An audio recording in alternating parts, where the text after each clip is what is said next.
If we've grown up with a lot of dysfunction, a lot of chaos, maybe we have some abandonment wounds or we lean anxiously attached, sometimes we lose ourselves in the merge. We may even think that that's right. And if we're with somebody that takes a little bit too much power instead of a balanced power in the relationship, they might want you to merge into who they are in a way that's unfair to your personhood. Balance is a word, it's an idea, it's a mantra.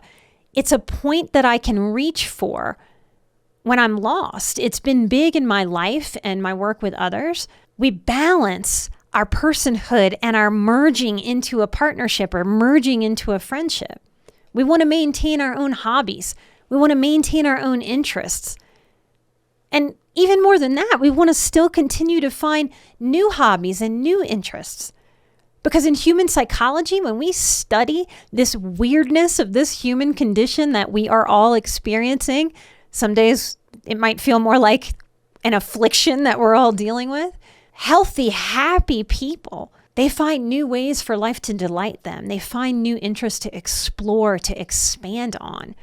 As I've gotten older, I've gotten into plants, something my 22-year-old self didn't do, couldn't do, didn't have the bandwidth to do. I was surviving.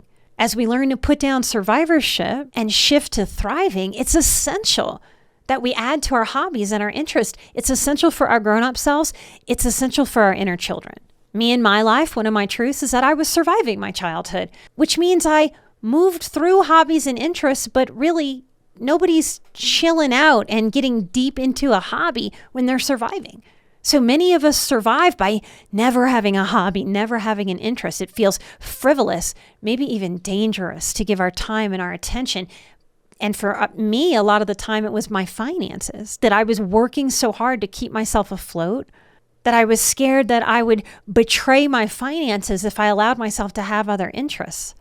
This is a natural fear when we're surviving, but one that can really run us down. It can make us weary for life. So for our own well-being and that of any kind of relationship that we're having, even the parent to child relationship, for those of you that are parents, to be an enriched person, we need those hobbies and interests. They're not frivolous. We are our own person and we're part of a relationship. And I want to make a note here. I'm working on some episodes about what I love about women. I've seen many women lose themselves in female friendships. Some females are quite powerful and quite dominating and are quite happy and content overpowering a female that will give their power to them.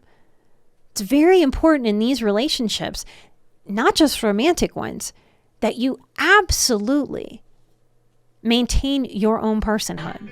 Comment $2.99 to get a link to the full episode.